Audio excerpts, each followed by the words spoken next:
Welcome to the Dan Stevens Show. I was at a wedding last night. Stayed in a hotel.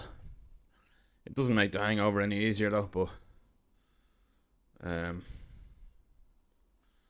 it was nice. There was an incident. It's very hard when you hang around with funny people. When your friends are very funny, sometimes you become the butt of a joke. So last night, and yeah, I mean, what I'm saying is, when your friends are funny, you have to accept it when you become the butt of a joke. And last night that happened to me. And I was a bit delicate. I had about 4 or 5 points in me. I was a bit sensitive. Wasn't feeling the best. Outside having a smoke. And my friend Mick, and myself and my friend Jerry get talking to an older gentleman. And Mick asked him, "What age are you?" You know what? He was chatting him up. I'm only joking, he wasn't. Excuse me. Oh. So he asked him what age he was. Your man goes, guess what age I am. And Mick goes, 65. Your man's like, no. 70. No. 75. Mick is like, surely. Your man goes, no.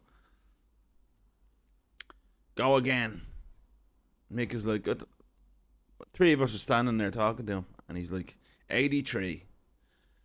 And we were like, Jesus, fair play to you. Now he looked it, he did look it, really. But you have to be real nice to old people, don't you? Even if they're a prick. He wasn't a prick, I'm just saying. Anyway, somehow it gets turned on me and Mick. I didn't have a chance to get ready or anything. Like, a bit of wind had blown my hair off a bit, and my shirt was probably a bit ruffled. A couple of stains probably at this point, 5 or 6 points in. Mick says to the older gentleman, "Guess what age he is?" Pointing at me. And I went, "Oh, here we go." So Mick and Jer are already laughing. I'm standing there, this guy is evaluating me. A wise man, a lovely fella. And Mick is like, "What age do you think he is?" And your man goes, "Ooh." Looks me up and down, and he goes, "I'd say late 40s, early 50s. And the boys are just... He said, "I'm going to say 47. And I was like, I'm 37. Happy New Year to you too. Then I was like, "By the way, you look 120, I said to him. And he didn't take it as a joke. It was a joke, but I didn't say it like a joke. And he's like, "I'm after stepping in it now. I'm after getting myself in a hole now." He was getting all jumbled. I was like, You're grand. Inside I'm dying. "You're grand. Don't worry about it. I'm already thinking about New Year, new me." Because it was New Year's Eve. And the boys are just absolutely breathless with laughter. I'm glad I could create that for them. I like that so much for them. For me, it's just another day at the office. Your man was like, "It's just your beard. It's your beard." I was about to go back to my hotel room and shave it. Didn't have my razor with me though.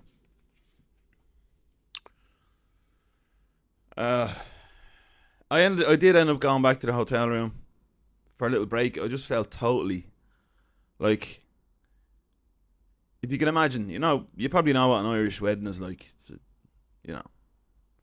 great comedian Richie Bree described it as an endurance test in one of his brilliant jokes, and that's what it is. And I tell you, standing there, and there's this brilliant drumming act on to start the night's entertainment off after the dinner, 3-course dinner, about 7 points. I was absolutely shattered. I was like a punch drunk boxer, trying to enjoy these fellas playing real loud drums.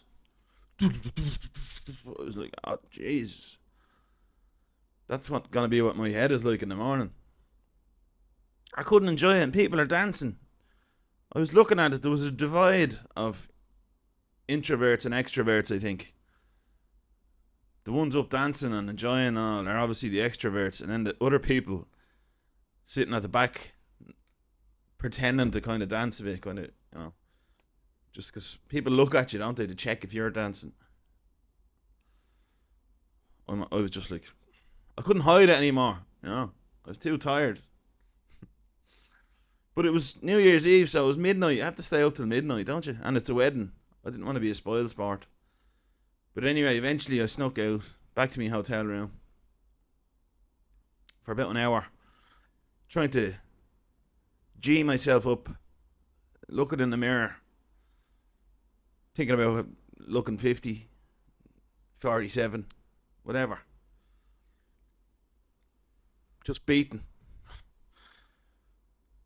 So, did a few stretches then. Had a shower, changed my clothes. I had a second set of clothes with me. It's the advantage of staying wherever the wedding is on. It's almost an hour away from where I live, so I couldn't. Could have slept in the car, but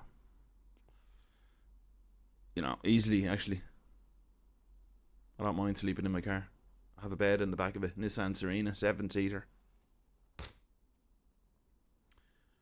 So anyway, that happened, and I got myself going again. I walked back in, new man, back into the wedding, straight to the bar, pint of Guinness. Then I got tired of drinking them and started drinking Heineken. Then I was dancing and everything.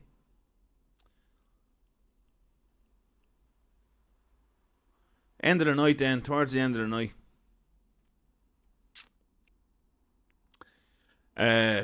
One of my friends got a comb. He got a comb somewhere. Don't know where he got it. Started brushing my hair at the bar. Brushing it back, of course. You can't brush this back.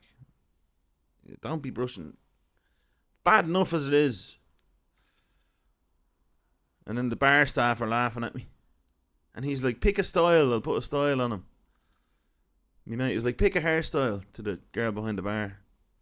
And she's like, there's not really many to choose from. I was like, but look. So that was that. Another little bout. Laid the boot in again later on. But I just internalise all this and then I tell you about it, I don't care. I'm just a vessel. I'm just a vessel for slaggins.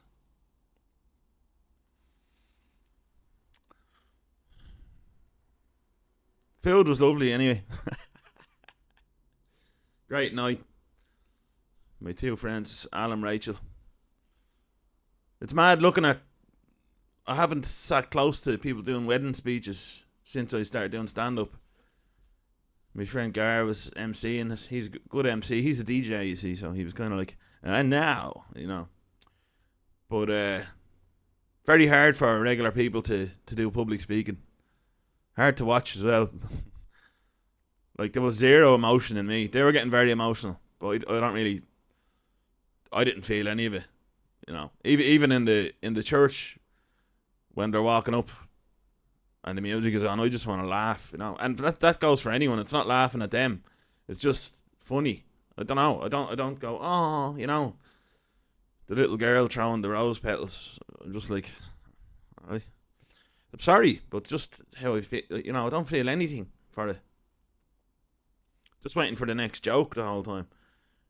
And turns out at that wedding, the jokes are on me. But yeah, I had no comeback in that situation. The two lads literally moved away from me when this 83-year-old man was guessing my age. And they were they knew what he was doing. Mick, you knew what you were doing. I think Mick listens to this, watches this. He knew what he was doing. He's very funny. And sometimes you just can't, there's nothing you can do. I'll tell you as well, in the wedding. 12 o'clock checkout, very reasonable. But it's 11:57. I'm up already. And, well, I'm not up. I was trying to drift back off. You'd be counting the minutes, you know. My friend Colin, he was in the room next door. He's like, "You coming for breakfast?" I was like, "No. Just hung over to bits. I could still hear them drummers." Anyway, next thing, these cleaners. I like cleaners. I respect cleaners in hotels, right? But today it just became evident, and it was something that I suspected for a long time. Cleaners in hotels, they know exactly what they're doing with the Hoover at 11:57, and you're checking out at 12. They're banging it off the wall. They're banging it off your door. And today, this morning, I'm not proud to say this, but I finally fought back. I did. I wasn't gonna tell anyone this, but they're banging the Hoover outside, and I hung over, cranky. I just put the head out and I was like, "Look here," I said, "I still have 3 minutes left. Could you be a bit louder with that, please? Could you?" I was like, "Could you be a bit louder out there, please? I can't hear you banging the wall hard enough." And, like, you have to think about this. Do they have to Hoover the floor at that exact moment in the 10 minutes before you're checking out? No, they don't. They don't have to do that. It's an old cleaner's trick, I'd say. That's what that is. IYK, YK, if you're a cleaner. Don't know why I said that. Anyway.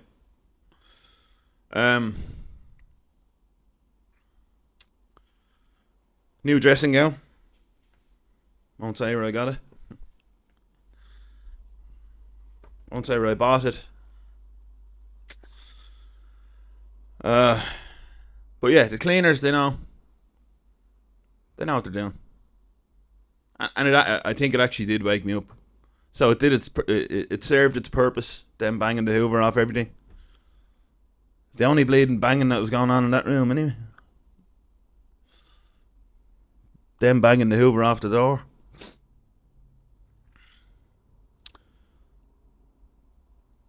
Good wedding now. They're very long, the weddings, but that's how it is. It's good crack. They're celebrating their love.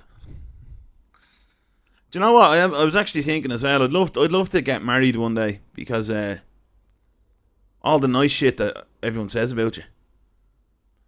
Like, I think at your funeral and at your wedding is the only time that people can say nice stuff about you on a microphone, you know? So if you don't get married, it's never happening. Well, it happens when you can't hear it when you're dead, you know, but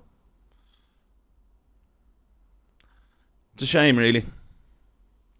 And I remember looking at them talking about Al and Rachel, the bride and groom, all their close friends, and people are crying over them. They're like, "Oh, you're so great," you know, and I'm like sitting there going, I need to fucking find a woman to marry. I need to get married, because I want all the people to talk nice about me. It's just a thought that I had. Hard to hide. No, I'm not gonna go into that. I was just gonna say, if I was a woman that wanted to get married and I'm at a wedding and the bride and groom are like, "This is the best day of our life. We found each other. You didn't find anyone, but we did, so here's some food." That, you know, it's kind of, you want to be hardy. That's what I'm saying. Life, there's a lot of little tough trials and tribulations that you have to. You don't want to be hardy mentally to not get upset about stuff. In general, I think, you know.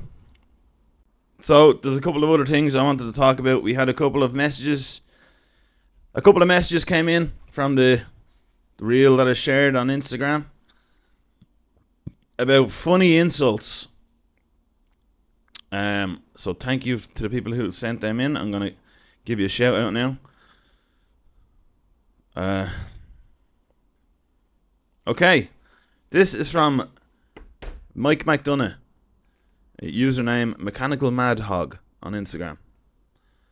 So I'm just going to read out word for word the message that he sent me in response to the funny insults. He says, there was this girl called Eni, E-N-I, that worked with a friend of mine a few years ago. And she looked exactly like Forrest Whitaker in The Last King of Scotland as Idi Amin. Same eye and everything. He thought Eni Amin would have been the most devastating nickname, but so spot on. He kept it to myself though as a compassionate act. I've never heard that phrase before. He kept it to myself. But it kind of makes sense somehow, doesn't it? I don't know. So that poor girl looked like Idi Amin, who was a male dictator and not the best looking fella, I would say. So that's unfortunate enough. And I'm glad he kept that to himself, to be honest. Or to myself. He kept it to myself. So thank you, Mike McDonough, for your contribution. That's very good, I think. The next message was from... We only have two, but happy enough with that. The next message was from Zach Lee, Irish-based comedian, American. Good guy. Friend of the show. Friend in general. Friend in comedy. Zach Lee says, per chap in Kilkenny had a bad case of spina bifida.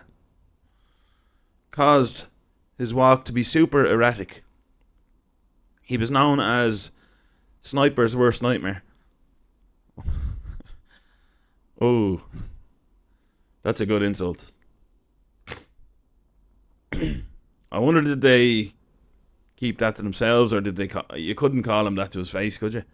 We're ruthless. People are ruthless. Irish people, very funny. Again, I was the victim of it at the wedding. This poor devil, this poor old devil. With the erratic walk, Sniper's worst nightmare. That's rough. So, yeah, they're the messages. Keep any messages coming in that you want. If you want to share funny insults, keep them rolling in. And thanks for sharing, Zach and Mike. Fair play to you. Yeah, this episode will be out on...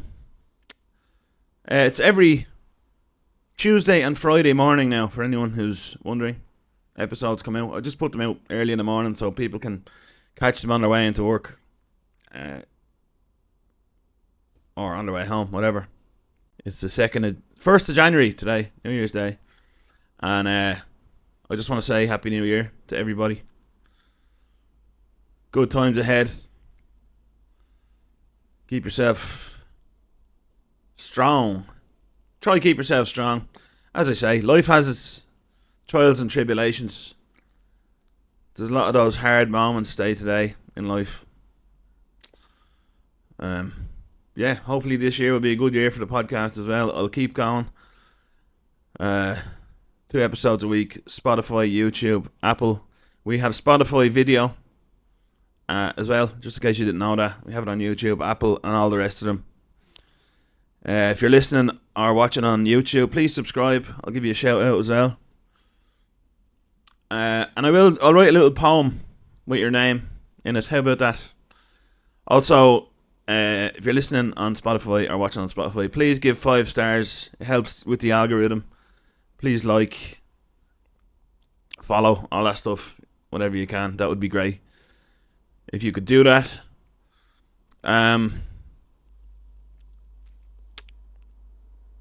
Yeah, if you could donate as well, that would be great. On the Buy Me a Coffee link in the episode description. That would be brilliant. Haven't had a donation in 6 months, I think, so. Been off the coffee. I haven't. But it would help. I've invested quite a bit for the podcast. I've got a new laptop. New mic. Got this table. That was free, actually. But yeah, just it would be great to buy the guests a coffee as well. whenever we have them on. There'll be episodes coming up with just me and a guest, with me, co-host Dylan McDonough and a guest, and solo episodes as well, just to keep it mixed up, keep the variety going. So thank you very much to everyone for watching and listening. Happy New Year, and be back again on Tuesday with the next episode. Alright, thank you and goodbye.